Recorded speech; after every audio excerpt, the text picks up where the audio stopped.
السلام علیکم، اردو کہانی میں خوش آمدید۔ اگر آپ میرے چینل پر نئے ہیں تو میرے چینل کو سبسکرائب کر دیں اور ساتھ ہی بیل کے آئیکن کو پریس کر دیں تاکہ آپ کو میری ہر نئی آنے والی ویڈیو بآسانی مل سکے۔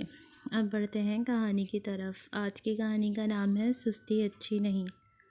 یہ کہانی ایک پیاری سی بلی کی ہے جس کی بڑی بڑی گول اور سبز آنکھیں تھیں۔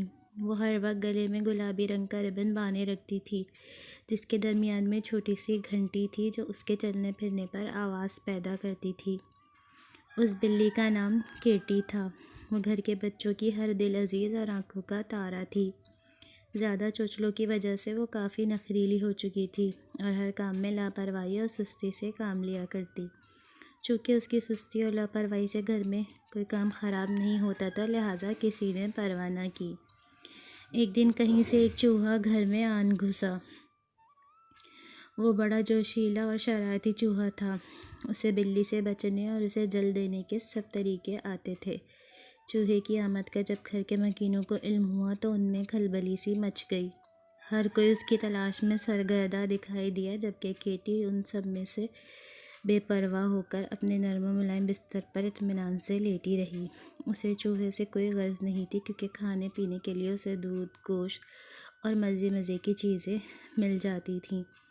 چوہے نے کیٹی کی لاپرواہی دیکھ کر بلا دھڑک کارروائی شروع کر دی۔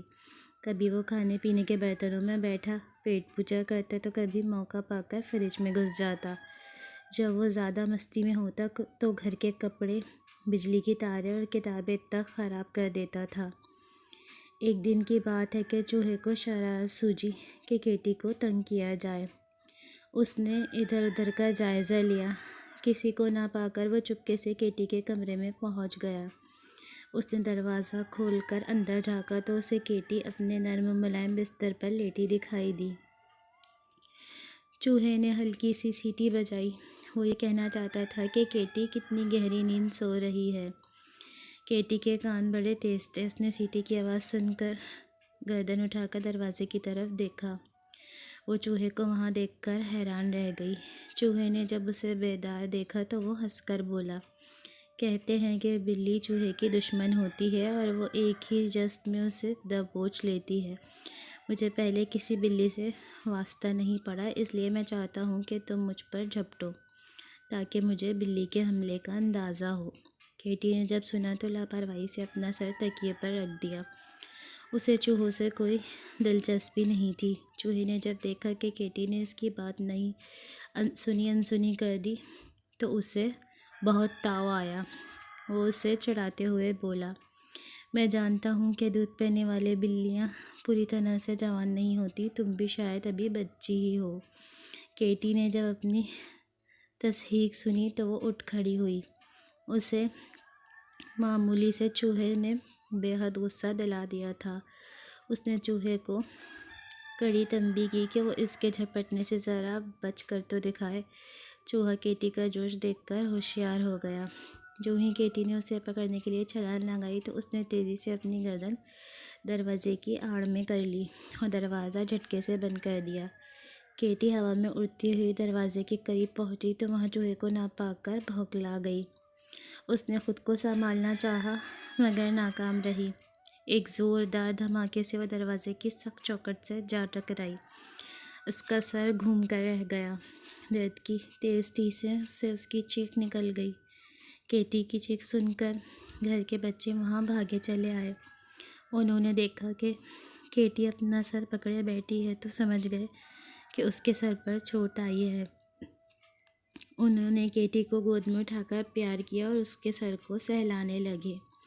کچھ ہی دیر میں بچوں کی ممی وہاں پہنچ گئیں۔ بچوں نے جب کیٹی کی چوٹ کا ممی کو بتایا تو ممی ایک رومال بچوں کو دیا کہ کیٹی کے سر پر باندھ دیں۔ ممی نے کیٹی سے چوٹ کا پوچھا تو اس نے چوہے کے بارے میں بتایا۔ ممی نے کیٹی سے کہا کہ چوہے پر بڑے تیز رفتار ہوتے ہیں مگر بلی سے زیادہ نہیں۔ کیٹی کو جو چوٹ لگی ہے اس کی ذمہ دار وہ خود ہے، کیونکہ اگر وہ سستی کا شکار نہ ہوتی تو چوہا اس سے بچ کر نکل نہیں سکتا تھا، اور بالفرض اگر چوہا بھاگنے میں کامیاب ہو جاتا تو کیٹی خود کو سنبھال کر چوٹ لگنے سے محفوظ رکھ سکتی تھی۔ سستی کے باعث وہ نہ چوہا پکڑ پائی اور نہ ہی خود پر قابو رکھنے میں کامیاب ہو سکی۔ کیٹی کو خود محسوس ہوا کہ ساری غلطی اسی کی ہے۔ اگر وہ خود کو سستی کی عادت نہ ڈالتی تو چوہا اس کے ہاتھوں سے نکل کر نہیں جا سکتا تھا۔ اس نے سب سے وعدہ کیا کہ وہ آئندہ سے سستی سے کام نہیں لے گی۔ کیٹی کا وعدہ کوئی بھروسے والا نہیں تھا، کیونکہ سب جانتے تھے کہ کیٹی کو جو عادت پڑ چکی ہے وہ اتنی آسانی سے چھوٹنے والی نہیں ہے۔ کیٹی سر پر رومال لپیٹے نرم تکیے پر آرام کر رہی تھی کہ چوہے کی نظر اس پر پڑی۔ وہ برتنوں والی الماری پر بیٹھا ہوا تھا۔ اس نے کیٹی کے سر پر رومال بندھا دیکھا تو اسے بے حد ترس آیا۔ وہ آہستہ سے الماری سے اترا اور کیٹی کے پاس چلا آیا۔ کیٹی کی ایک آنکھ کھلی ہوئی تھی جبکہ دوسری رومال کے پیچھے چھپی ہوئی تھی۔ کیٹی نے ایک آنکھ سے چوہے کو اپنے سامنے دیکھا تو اس کا خون کھول اٹھا۔ وہ چوہا نہ صرف اسے چوٹ لگنے کا باعث بنا تھا بلکہ اس کی بدولت اسے گھر والوں سے اتنی باتیں سننی پڑی تھیں۔ چوہا اس کے بالکل قریب آ گیا تھا۔ چوہا اس سے پہلے کہ میں معذرت میں کچھ بولتا، کیٹی نے اچانک اپنے رومال کو پیچھے دھکیل کر تکیے سے جس لگا کر اس پر جھپٹی اور اسے پکڑ کر مزہ چکھانا چاہتی تھی۔ چوہے کو اس بات کا ذرا اندازہ نہیں تھا کہ کیٹی اس پر اچانک حملہ کر دے گی، اس لیے وہ ہڑبڑا سا گیا۔ اس نے جلدی سے واپس مڑ کر خود کو بچانا چاہا۔ وہ کیٹی کے بے حد قریب تھا اور اس کی ٹانگیں بھی چھوٹی تھیں۔ وہ زیادہ دور تک بھاگ نہ سکا۔ کیٹی اسے پکڑنے میں کامیاب ہو گئی۔ کیٹی نے اسے ایک ہاتھ میں پکڑ لیا اور دوسرے ہاتھ سے سر پر بندھا ہوا رومال اتارا۔ چوہے چوٹی کی طرح پوری کوشش کر رہا تھا مگر کیٹی کی گرفت بڑی مضبوط تھی۔ کیٹی نے اسے رومال میں ڈال کر اچھی طرح باندھ دیا اور اس کی گیند سی بنا دی۔ وہ بندھے ہوئے چوہے کو گیند کی طرح دونوں ہاتھوں میں اچھال کر کھیلنے لگی۔ یہ کھیل بڑا مزیدار تھا، اسے خوب مزہ آ رہا تھا۔ ادھر چوہے کی جان پر بنی ہوئی تھی۔ جو ہی اس کا جسم ہوا میں جھومتا تو اسے سانس لینا دشوار ہو جاتا۔ چوہا بڑی مصیبت میں پھنس چکا تھا۔ اسے خود کو سمجھ نہیں آ رہا تھا کہ اس مشکل سے کیسے نکلا جائے۔ اچانک اسے اپنے تیز دانتوں کا خیال آیا جن کی مدد سے وہ کتابیں، کپڑے اور سخت اشیاء کترتا رہا تھا۔ اس نے خود کو سنبھالا اور کوشش کر کے جلدی سے رومال کترنا شروع کر دیا۔ اس کی کوشش جلد ہی کامیاب ہونے لگی۔ رومال میں اتنا سوراخ ہو گیا کہ وہ باہر آنے کا منظر دیکھ سکتا تھا۔ باہر کی سب چیزیں گھومتی ہوئی دکھائی دے رہی تھیں۔ چوہے نے ڈر کے مارے اپنی آنکھیں بند کر لیں اور کترنے کا کام جاری رکھا۔ ادھر کیٹی چوہے سے بے پرواہ ہو کر گیند سے کھیل کھیل کے مزے لے رہی تھی۔ جلد ہی چوہا رومال میں اتنا بڑا سوراخ کرنے میں کامیاب ہو گیا کہ اس سے باہر نکلا جا سکے۔ کیٹی نے جب آخری مرتبہ رومال کی گیند کو ہوا میں اچھالا تو چوہا رومال سے چھلانگ لگا کر ہوا میں اڑتا ہوا جا گرا۔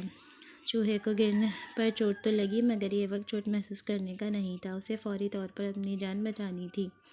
اگر کیٹی اسے دوبارہ پکڑنے میں کامیاب ہو جاتی تو یقیناً وہ دوبارہ بچ نہیں سکتا تھا۔ جب خالی رومال ہوا میں لہراتا ہوا کیٹی کے ہاتھوں پر گرا تو وہ حیران ہو گئی کہ بندھے ہوئے رومال میں سے چوہا نکل گیا تھا۔ اس نے رومال کو اچھی طرح الٹ پلٹ کر دیکھا تو اس کے بیچوں بیچ بڑا سا سوراخ دکھائی دیا۔ کیٹی سمجھ گئی کہ چوہا موقع پا کر رومال کترنے میں کامیاب ہو گیا تھا۔ کیٹی نے دوبارہ چوہے پر جھپٹا مارا مگر وہ اسے پکڑنے میں کامیاب نہ ہو سکی، کیونکہ چوہے کی رفتار بہت تیز ہوتی ہے اور کیٹی سستی کی وجہ سے ناکام رہ گئی تھی۔ چوہا ایک بار پھر بلند الماری پر جا بیٹھا اور ناچ ناچ کر کیٹی کو چڑھانے لگا۔ کیٹی حسرت بھری نظروں سے اسے دیکھتی ہوئی واپس اپنے تکیے پر جا بیٹھی۔ وہ سوچ رہی تھی کہ سستی کی وجہ سے اسے چوٹ لگی۔ چوہے نے اس کا مذاق اڑایا، گھر والوں نے اسے کاہل کہا۔ اس کی لاپرواہی سے ہاتھ میں آیا وہ چوہا بھی بھاگ نکلنے میں کامیاب ہو گیا۔ اس کا مطلب یہ ہوا کہ سستی اور لاپرواہی دونوں ہی بری عادتیں ہیں۔ کیٹی نے پکا ارادہ کر لیا تھا کہ وہ ہمیشہ کے لیے یہ بری عادتیں چھوڑ دے گی۔ تو دوستو، آپ کو آج کی کہانی کیسی لگی کمنٹ کر کے ضرور بتائیے گا اور ویڈیو کو لائک شیئر بھی ضرور کیجیے گا۔ اللہ حافظ۔